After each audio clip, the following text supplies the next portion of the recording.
you. Okay, I think it's 2 p.m. now. So let's just begin our webinar today. Very good afternoon to all panelists and our moderators, as well as our all attendees who have joined our webinar today. I'm Juliani from Kendal Industrial Park. So our webinar today is brought by Gabungan Pengusaha Makanan Minuman Seluruh Indonesia, or GAPMMI, Enterprise Singapore, PT MAXINDO Karya Anugrah, and Kendal Industrial Park. Today's topic is about opportunities of food and beverage industry in Central Java. Let me introduce you to all the panelists very briefly.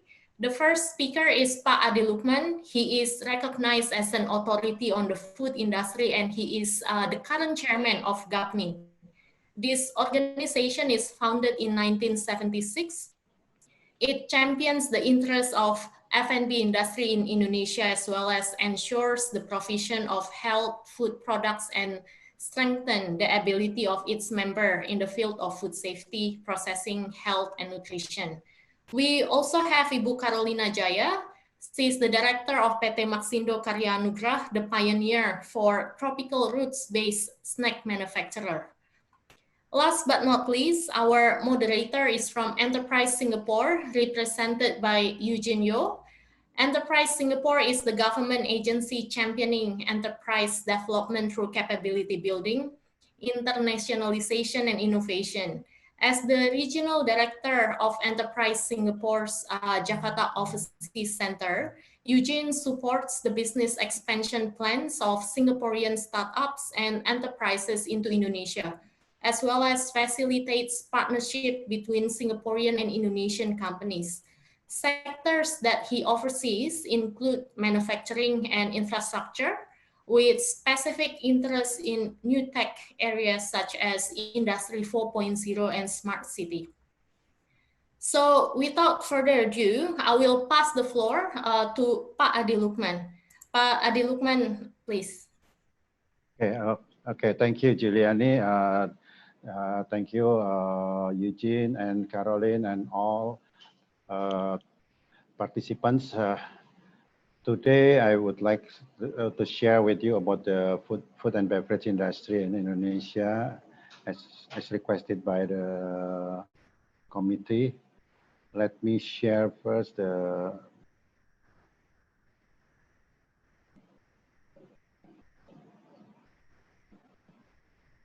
Can you see?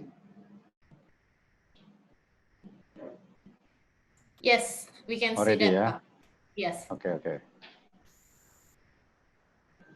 Okay, good afternoon, everybody.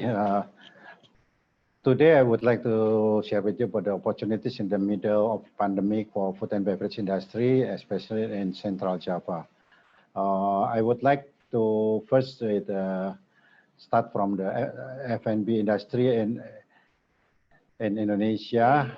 As you know, Indonesia is a big country with more than 268 million people population. Is a big market in Indonesia, and also the expenditure per capita for food in Indonesia is around 49%, and processed food is around 17%. This is in the normal situations.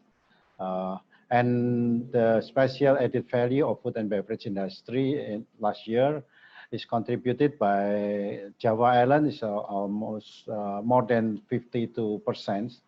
This is including the Central Java.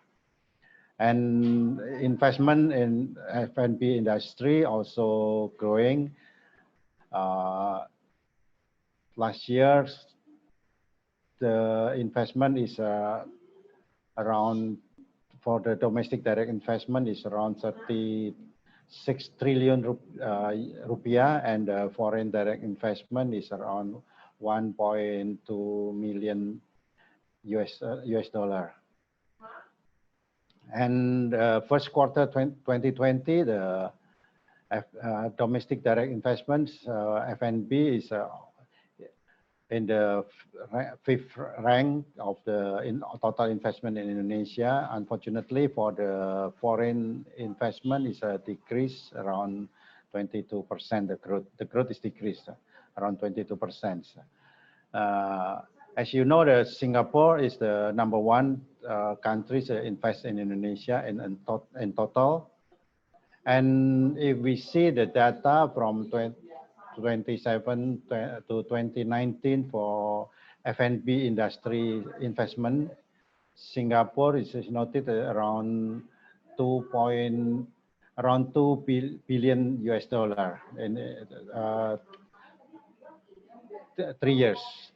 And first quarter 2020, the Singapore investment in food and beverage industry around 48% of total food and beverage industry investment in Indonesia. This is a quite significant investment of a Singapore company in Indonesia.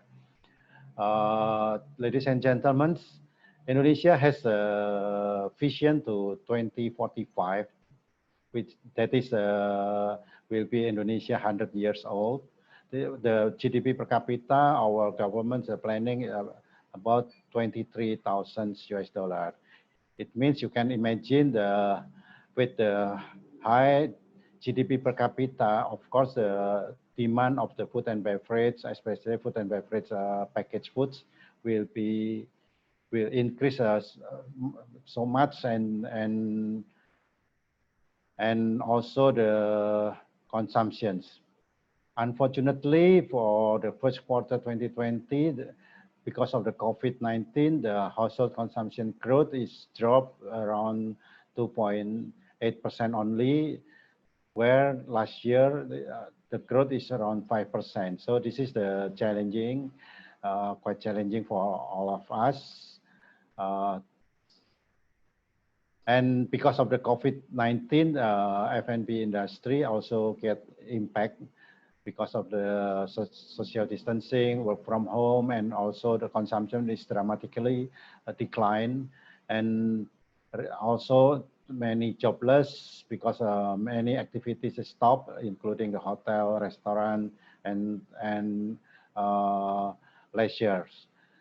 So that's why the consumption also declined in general.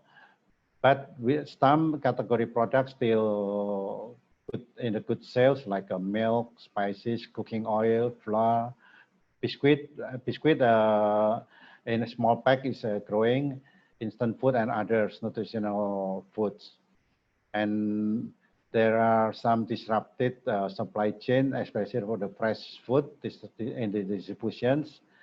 And e-commerce is significantly increasing, and food safety is become a center of attention of the consumers. And there are some changing in the consumer behaviors during the COVID-19.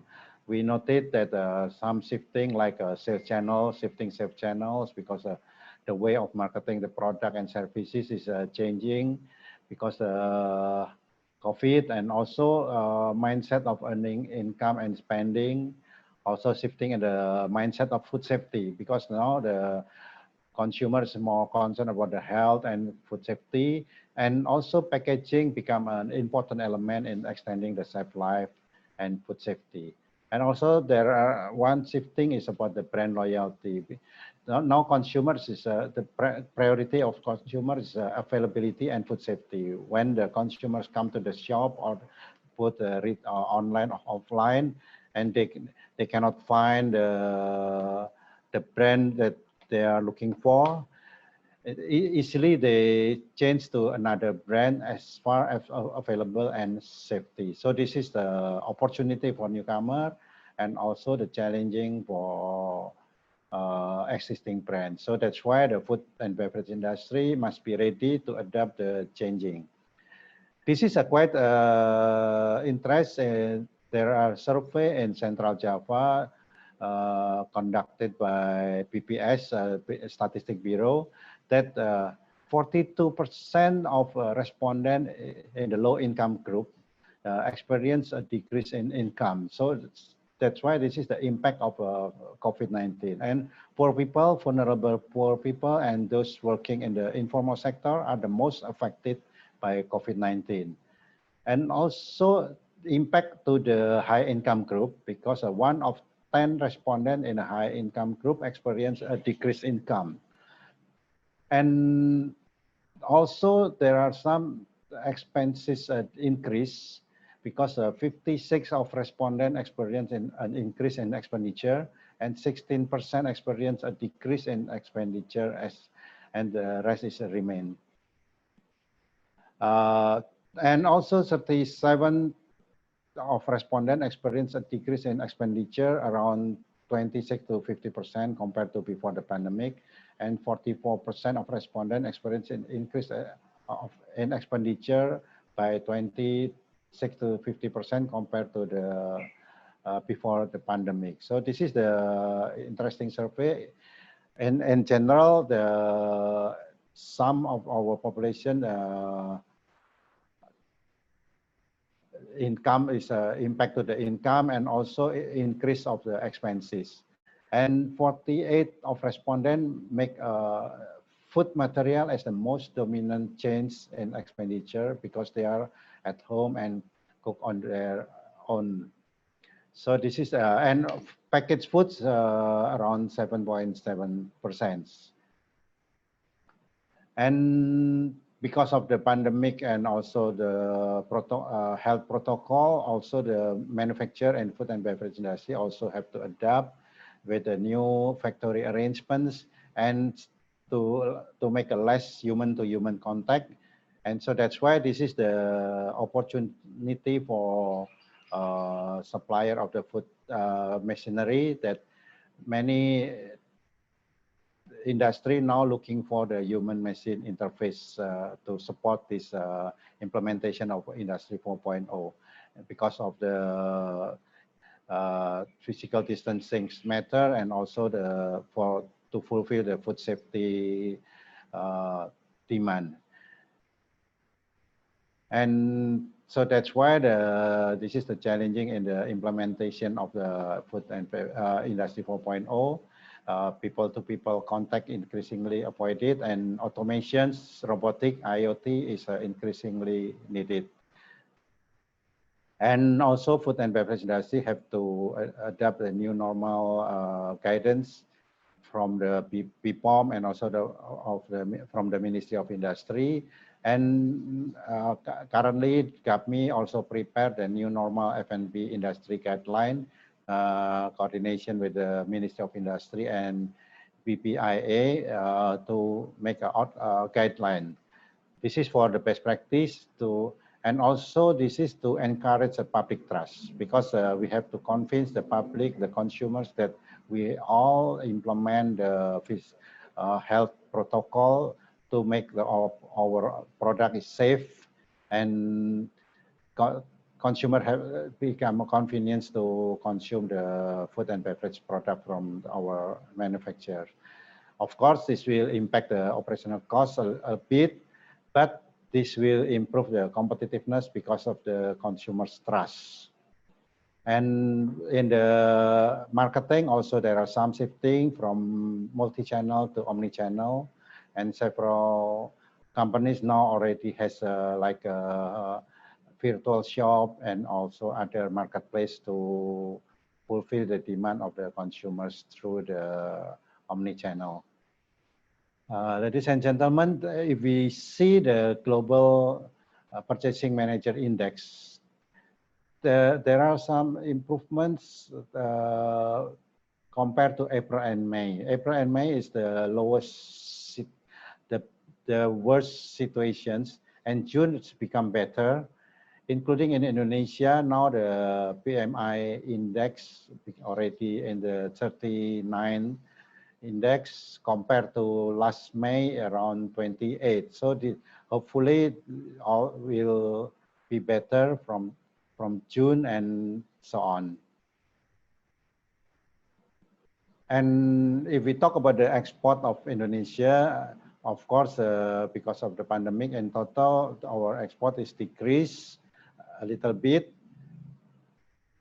And also the country partner is changing from the first last year. The number one country partner is United States, but now it's changed to Republic of China.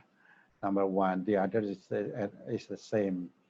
And fortunately for food industry, still increased our total export compared to last year, including this is the export including the CPO and derivative of CPO. And food industry contribute quite significant, is more than 23% of total export process industry in 2020 until May. And this is the data showing the only semi-processed and processed food, not include the CPO, not include palm oil. Last year, our export is stable compared to 2018. And until May, already almost $3 billion the total export. And this is the balance. We have still negative balance with Thailand, China, and Australia, and India. So this is the challenging for us.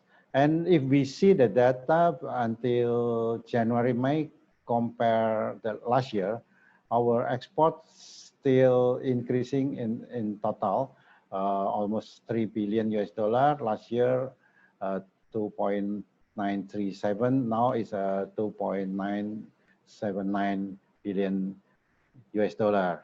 with some countries like Singapore. If we see a little bit decrease with Singapore, but with other countries still increase. In the global value chain, the raw material is very important. Currently, Indonesia depend on some raw material from other countries.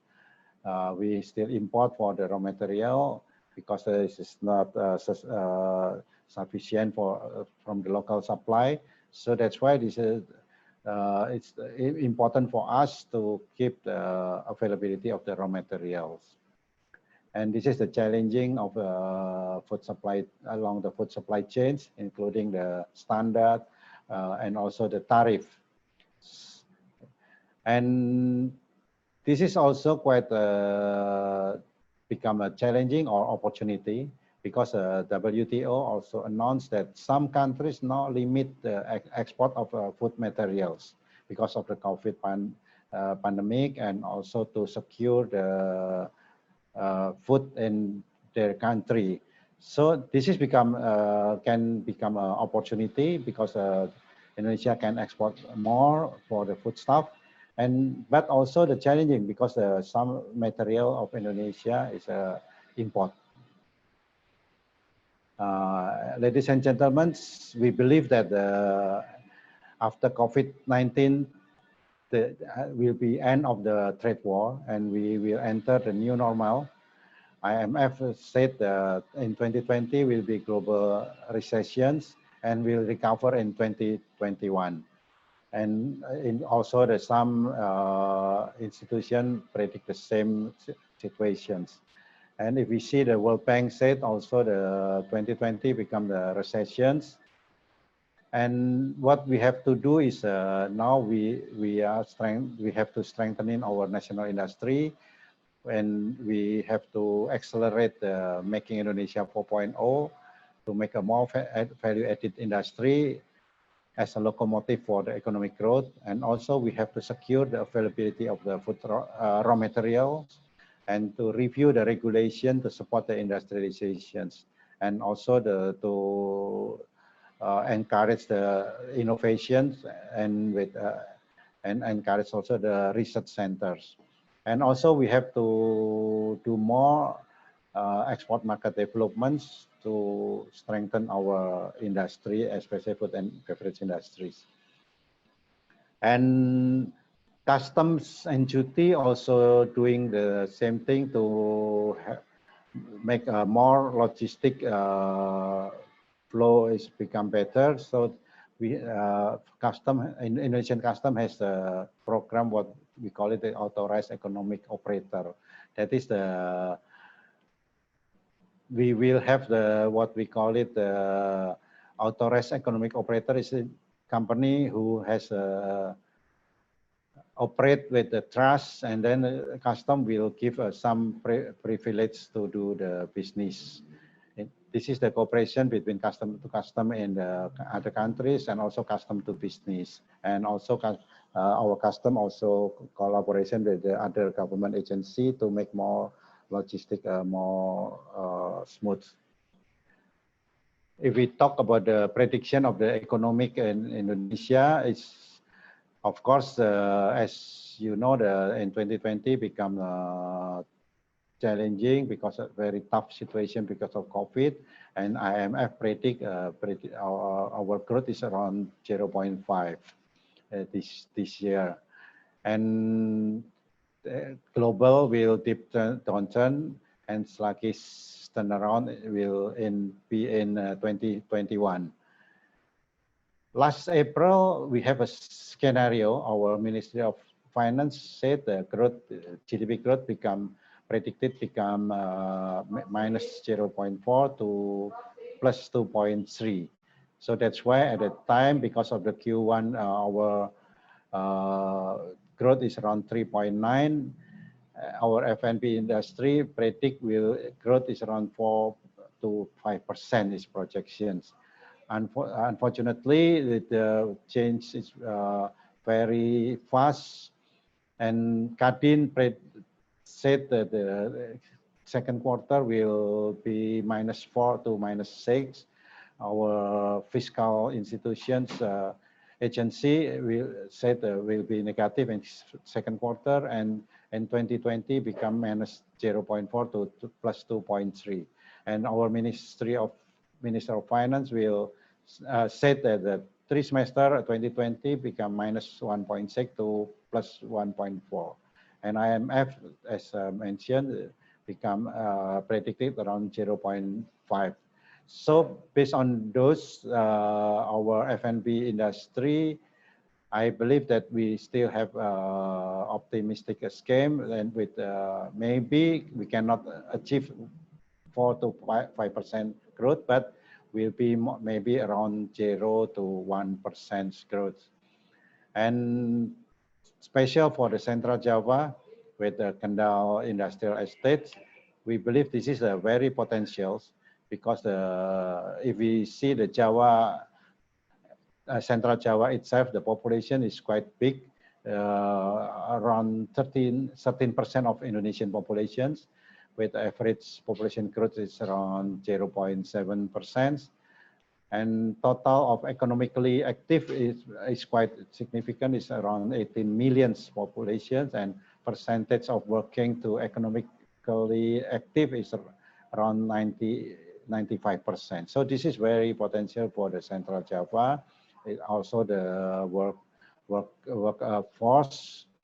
And also this is strategic, because this is in the central with the strategic location. There are some seaport, airport, railway, and toll road, because Indonesia in Java Island already has a toll road from west to east. This is very potential if we have an industry in the Central Java, and then we can serve all Indonesia through seaport, airport, railway, and toll road.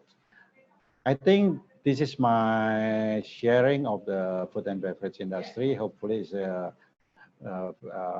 valuable for all of you. Thank you very much.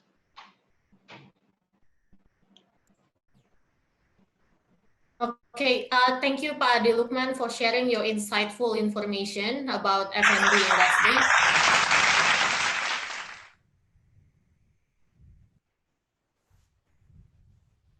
The next session, we actually would like to understand our audiences better. So if you can, we do have a mini survey. So if you can just spend your time around 30 seconds, so we can understand you better.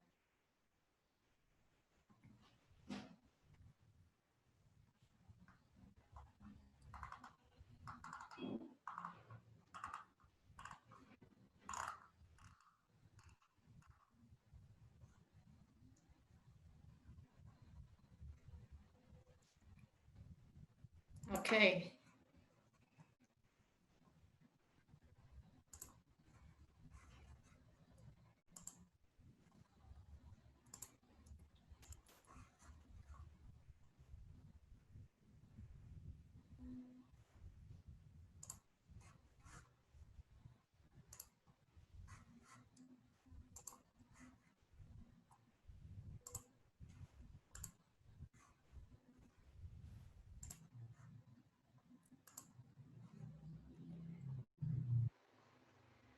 right, can anybody see the screen?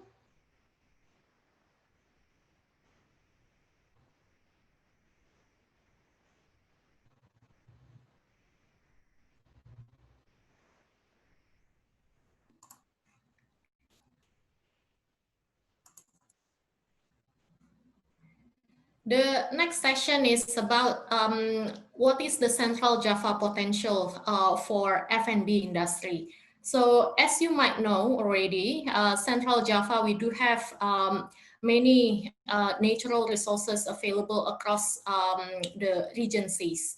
So we actually gather some information about the quantity and also where it is coming from. In Central Java, we also have medical herbs here, which we believe it will be the next sector rising.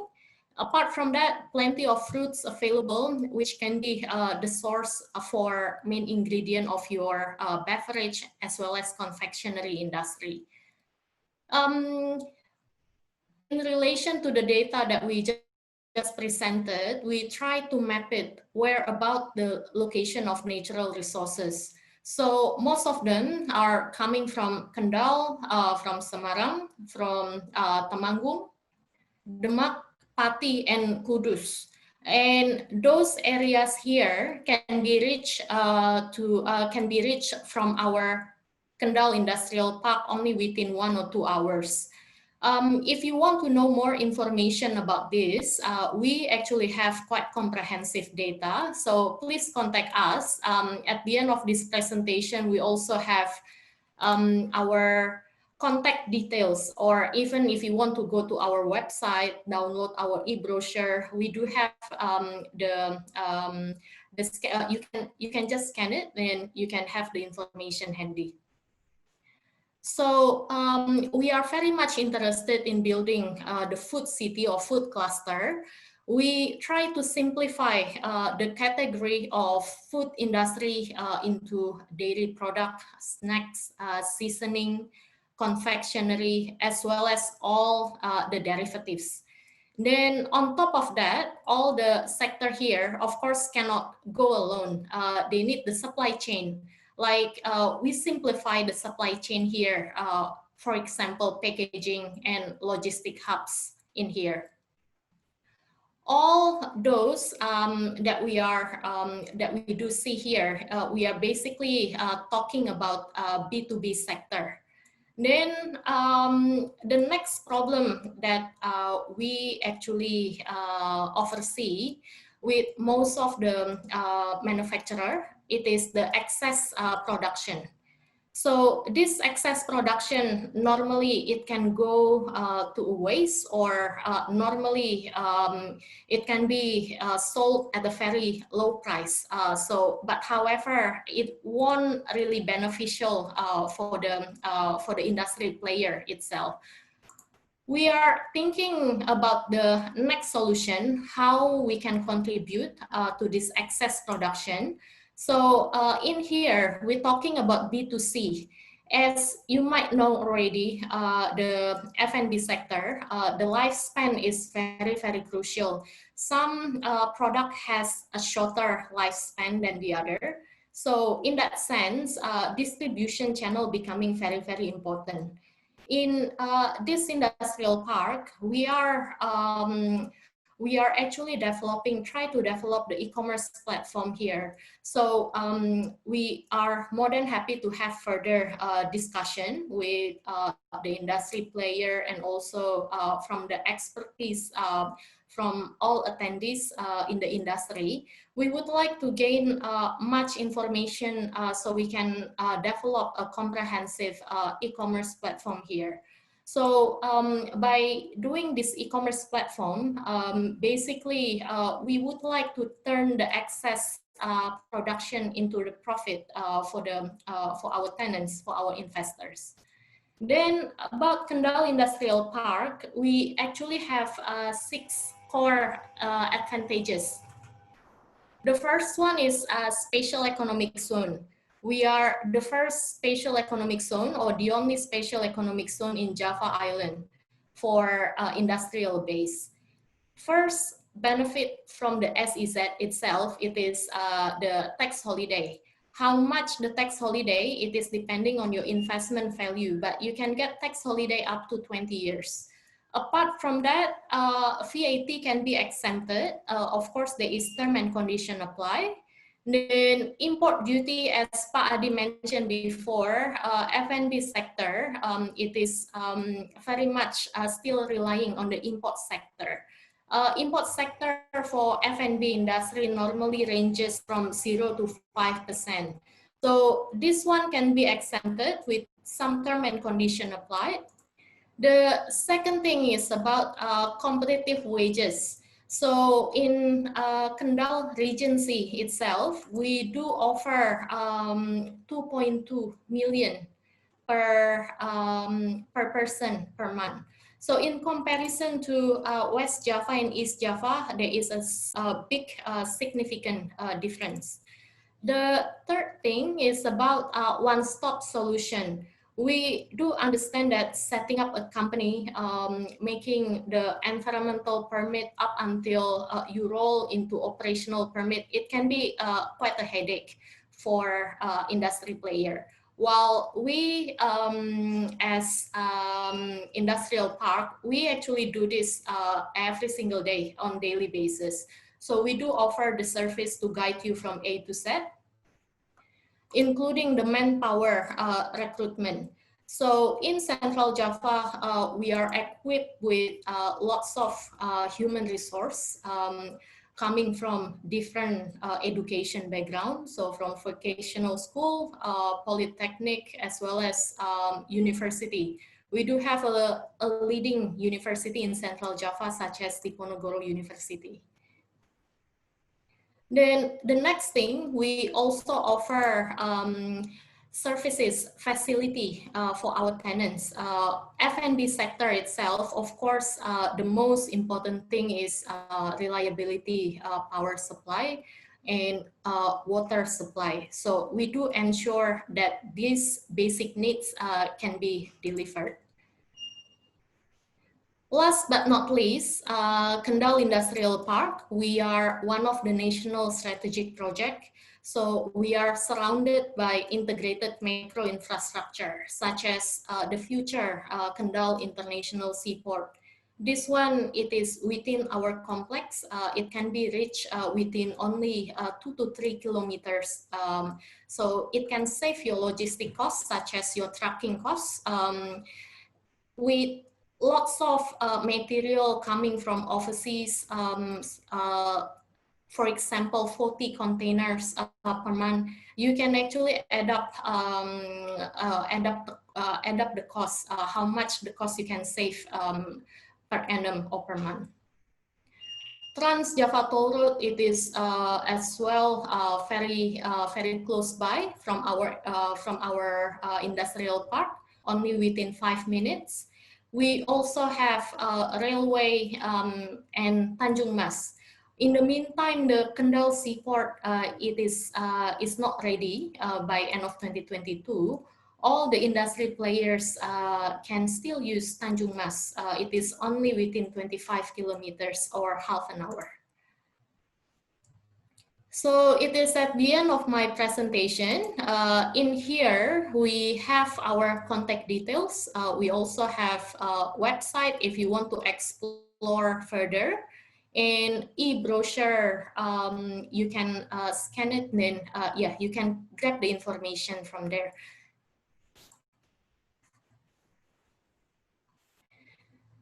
The next session, it is actually presented by Ibu Carolina Djaya from PT MAXINDO Karya Anugrah.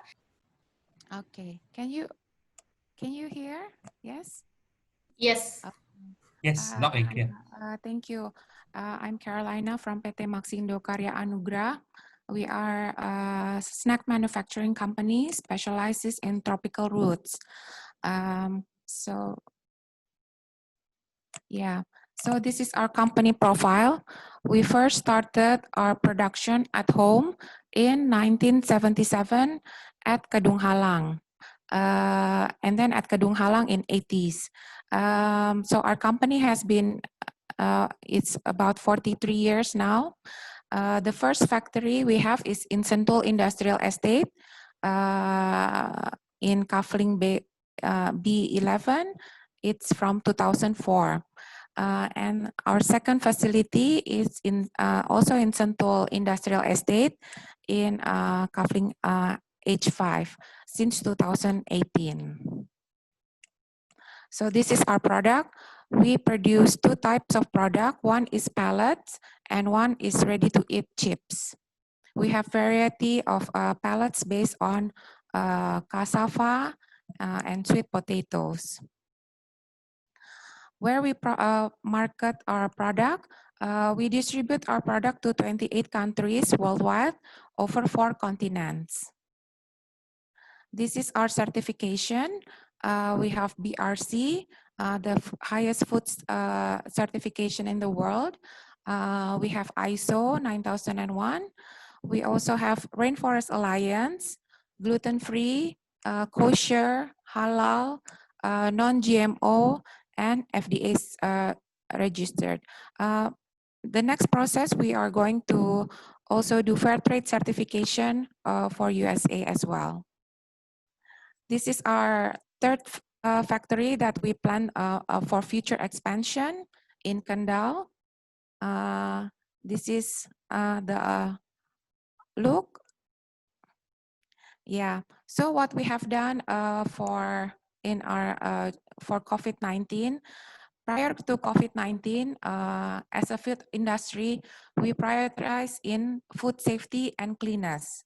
So we always emphasize our worker to wash their hand, and also before going to the factory premises to change clothes as well, from their normal clothes to our uniform.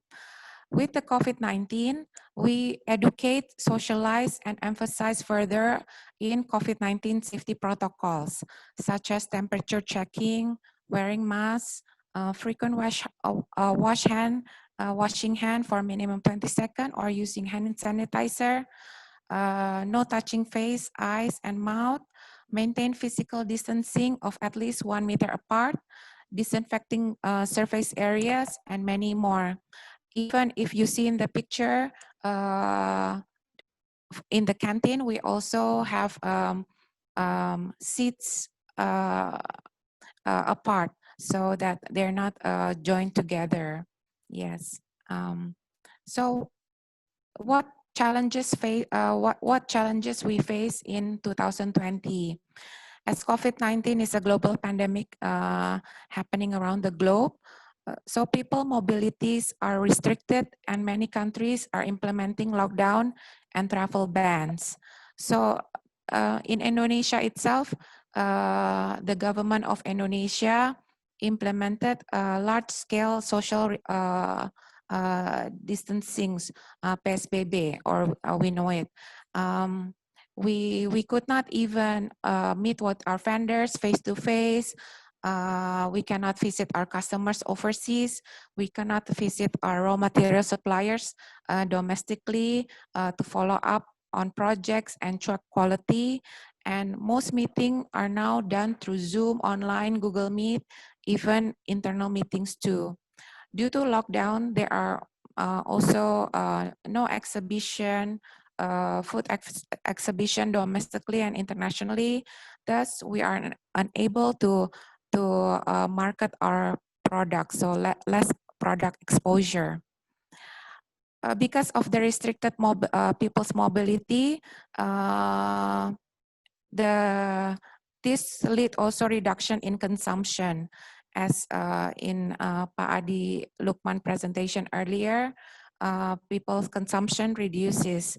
Yes, normally people go to supermarket 2 to 3 times per week, but now maybe they go only once or 1 per 2 weeks to the supermarket and buy their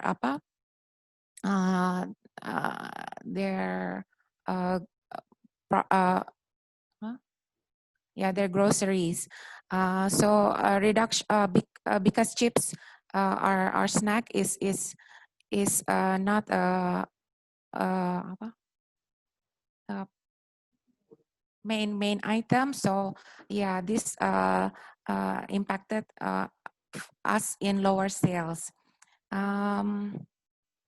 In America also, our products are sold in the department store because it's closed during the lockdown.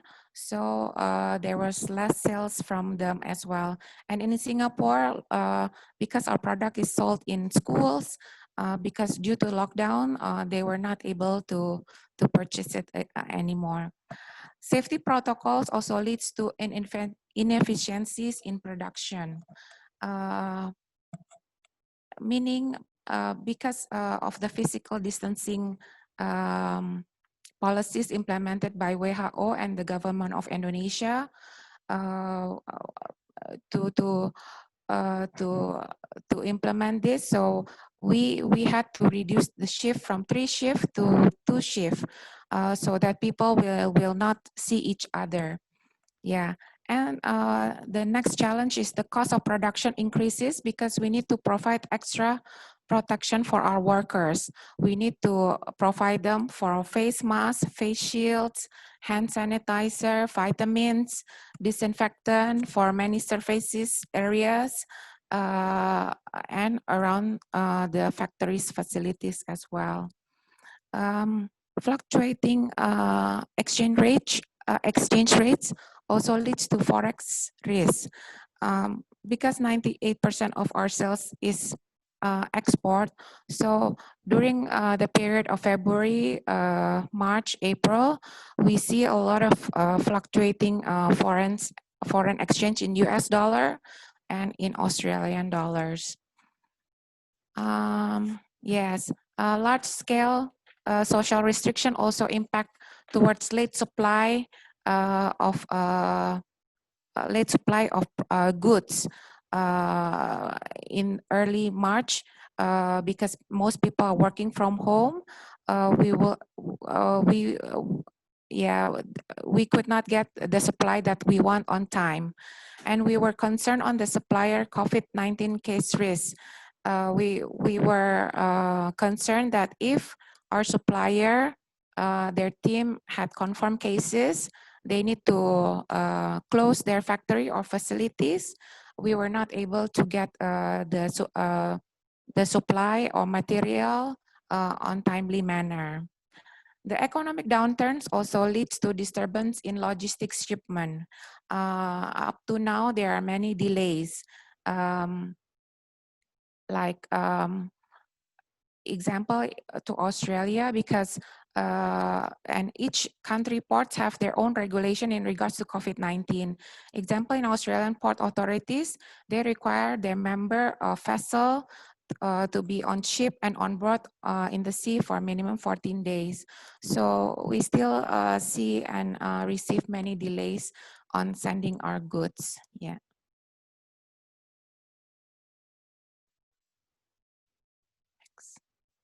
Yeah, the prediction into 2021 and beyond.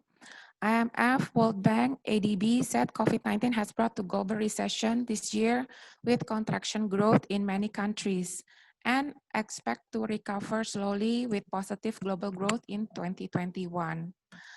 New normal will still be implemented with restriction on traveling and physical distancing.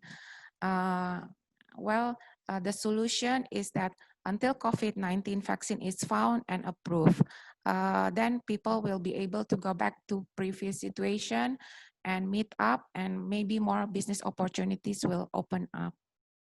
So opportunities in Central Java, the land availability is ample and relatively cheaper. The raw material resources is nearer for us. Currently, we supply our raw materials from East Java and West Java. So if because we're planning to build in Kendal, it will be nearer to us because it's more centralized and in the middle. Manpower, the availability of people or workers in Central Java areas is a lot. And the minimum wages in Kendal is relatively lower compared to other cities, and especially in Bogor, where we are now.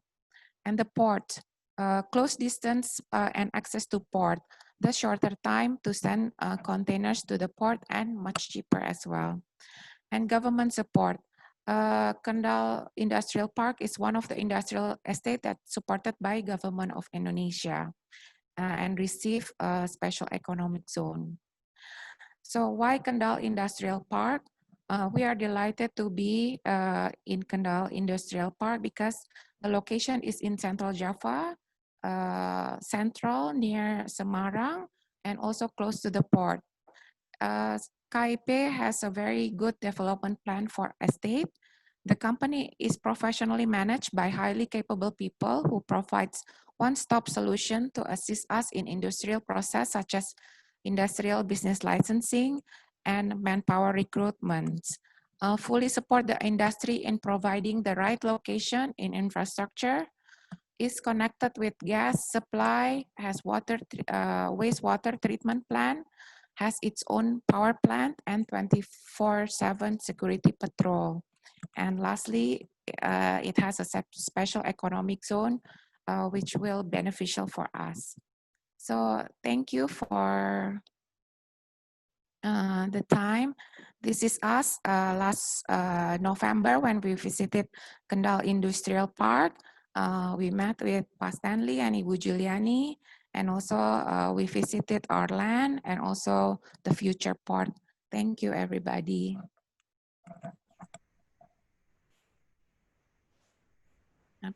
Gimana?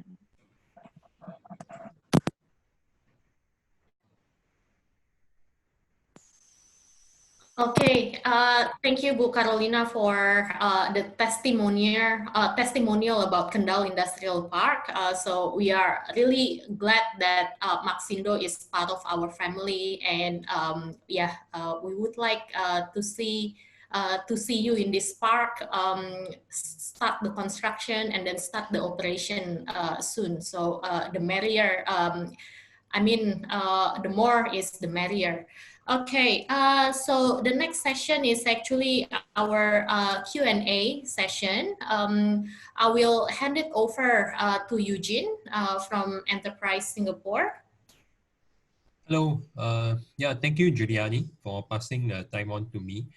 First, just like to share my appreciation to both Miss Carolina as well as Pak Adhi for their sharing. I think personally I learned quite a lot. And also it's good to hear from Pak Adhi, even though due to the, COVID circumstances, in fact, export for F&B managed to increase for the first 5 months. I think for the next few months, the figures might be a bit shaky, but let's keep our finger crossed and see whatever we can do to make sure, I think, some of this industry still operate as per normal, even when we are faced with all this situation. Yeah. So maybe before I go into maybe some of the Q&A posted by our audience, I just like to have, I think, some engagement with our panelists today to ask maybe some broad question, right? So as Juliani mentioned, for my role, I actually do active facilitation between Singapore companies and Indonesian companies. And I think in some cases, we do help facilitate some of the manufacturers to look at setting up production facilities in Indonesia.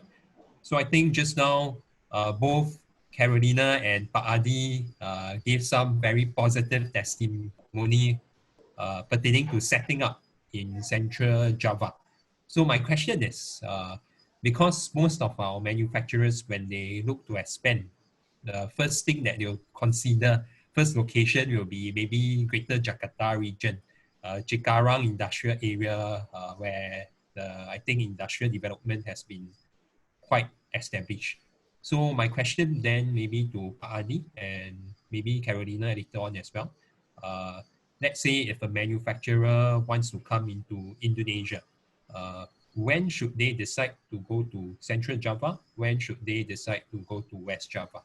Right. So maybe Pak Adhi, can you share your perspective on this? Okay, thank you, Eugene. In general, I said that investment in F&B industry is prospective in Indonesia because of the markets, the populations, and also this is a very important industry in Indonesia. This is in general. Yes. What we have to do is investment is a long term. Yes, of course, in this very short terms because of the COVID pandemic, will impact also to all in the industry sector, not including the F&B industry, as I mentioned previously. But if we decide for the investment, I think we have to thinking about the long terms with the perspective. And if we choose the location, where is the right location to invest? Frankly speaking, currently the ready of the infrastructure in the Java Islands. And out of Java is very challenging and tough situations because of the infrastructure, because of the logistic costs, and also the population also in Java Islands. This is the big market.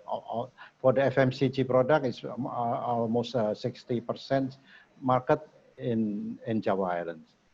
If you invest in West Java, maybe you can get more access market because in West Java is from the total market in Java Island is maybe it's around 60% market is for West Java, the greater West Java. But if you talk about the production costs, including the wages, minimum wages, Central Java is the best choice. It's the best choice. And also, as Juliani mentioned, some of the raw materials also in Central Java ready for the raw materials. The people's workforce is also ready in Central Java, and the wages. And for the infrastructure logistic, I think it's no problems with whether West or Central or East Java, because now we have already toll road from West to East in Java. We have a train facility, we have a seaport, and we have an airport. I think it should be okay, no problem. Okay. But but I see the Kendal is quite interesting because you have own seaport. This is maybe one of the advantage of the Kendal industrials because of this facility, I think. And then you can use this more efficient in the transportation and logistics from the island to islands. But Adhi, thanks so much for your sharing. So just to sum up, I think when investors want to look for opportunities in Indonesia, they need to take on a long-term perspective. And the first location they tend to look at naturally Java, where the population, domestic demand is centralized in. Then when you go a bit into detail, the reason why Central Java then is really because in terms of labor costs, labor preparedness, I think Juliani earlier also shared a whole list of, I think, raw materials that are easily available, especially for the F&B industry, right? Then I think in terms of KIP as a location, they have, I think, very established infrastructure or in the process of building up such, I think, supporting facilities. So maybe I'll pass on the question to Carolina as well. Carolina, these are some of the factors which we mentioned why I think investors might be setting up in Central Java or Kendal Industrial Park. This is your third production facility. Are this also the same reason why you came to Central Java? Are there other considerations that you had in your mind?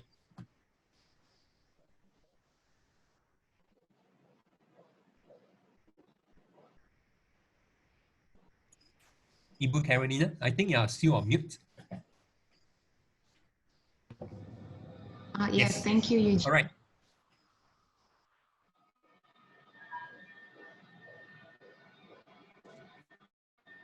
Hello.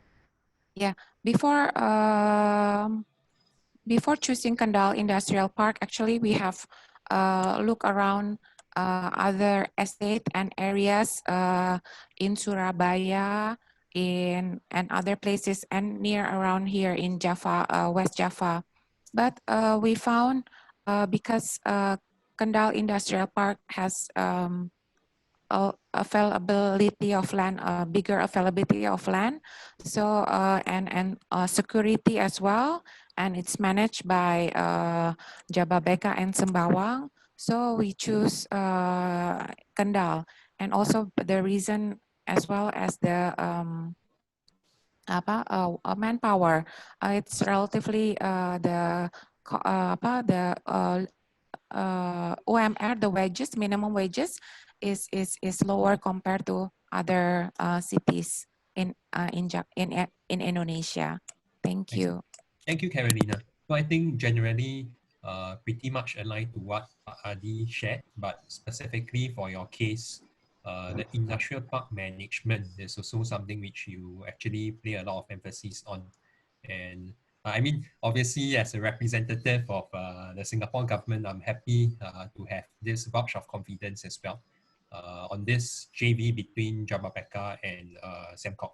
Yeah. So, Juliani, maybe I'll also just want to pick your brains, since I guess you also entertain inquiries for companies wanting to set up in Kendal or in Central Java.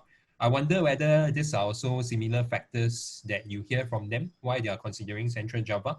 Are there other areas why manufacturers should look at Central Java or Kendal as well?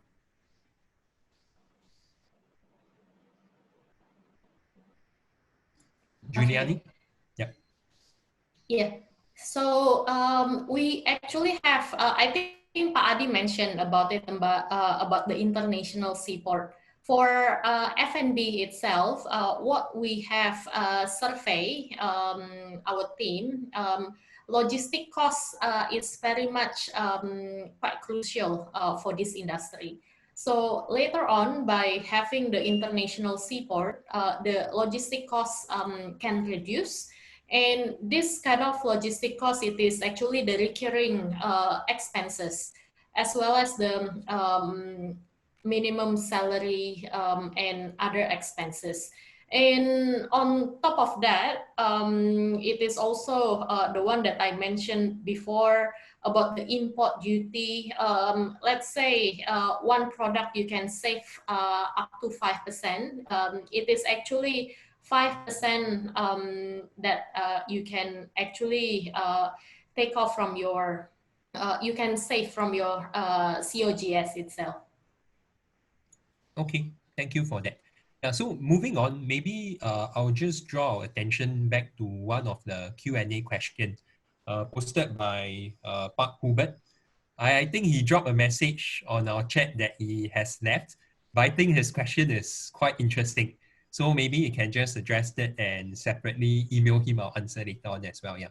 Okay, so the question I think is directed to Pak Adhi. So Pak Hubert from FICCI mentioned there's conflicting thinking behind the usage of food packaging.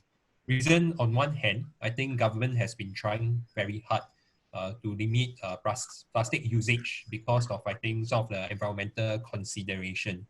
Yet, we had a whole conversation about how COVID is also putting an emphasis right now on food safety, which means then actually this kind of food packaging, plastic packaging might be the first level of deterrence against, I think, spread of COVID or any potential viruses or bacterial infection. Yeah.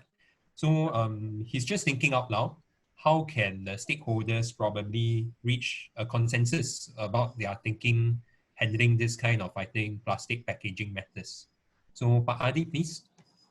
Okay, actually, I already answered the question by typing, but also, okay. Yes, we understand that during the COVID, many of the food producers, including the restaurant, catering, and they use not only primary packaging, but also secondary and also the tertiary packaging. So become a double using of a plastic packaging to ensure food safety. Yes, this is conflicting with our program to reduce the plastic waste. in my opinion, is plastic waste is not because of the plastic itself, because but this is about the culture, about how to manage the plastic, the waste itself.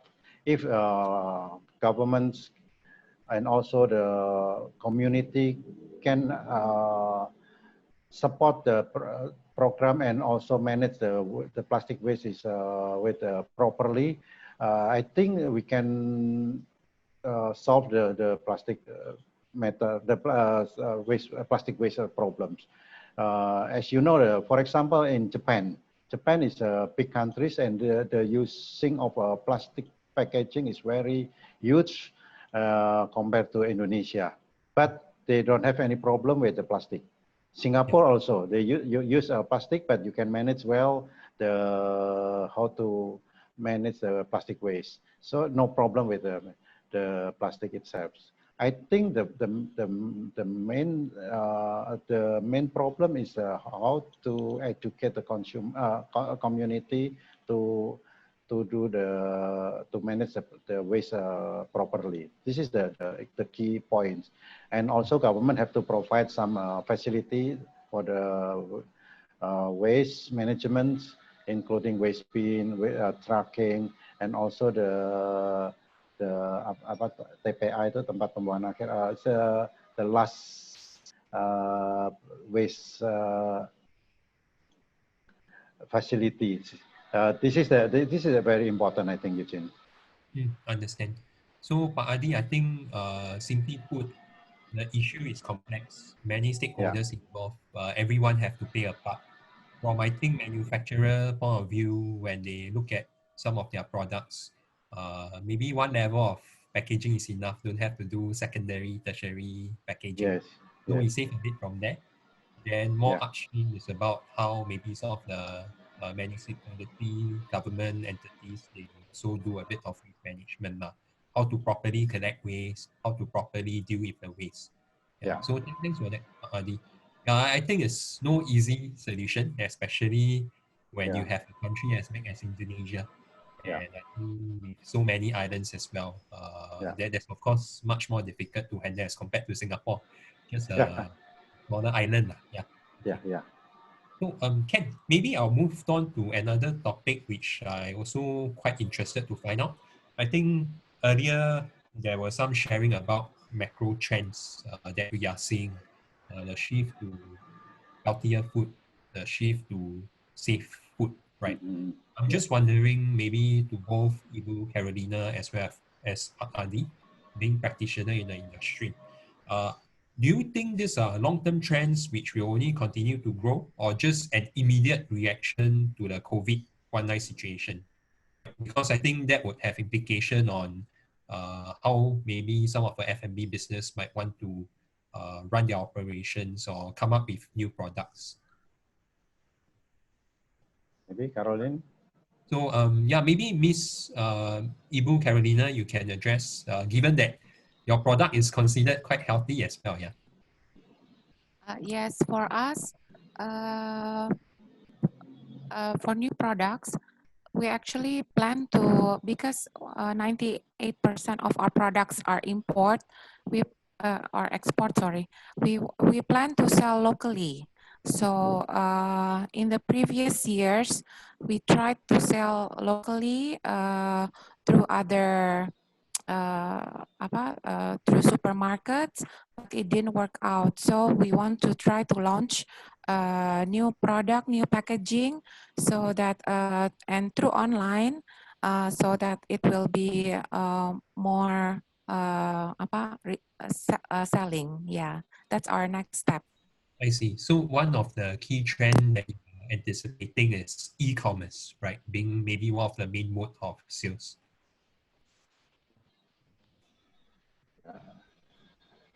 So, Pak Adhi?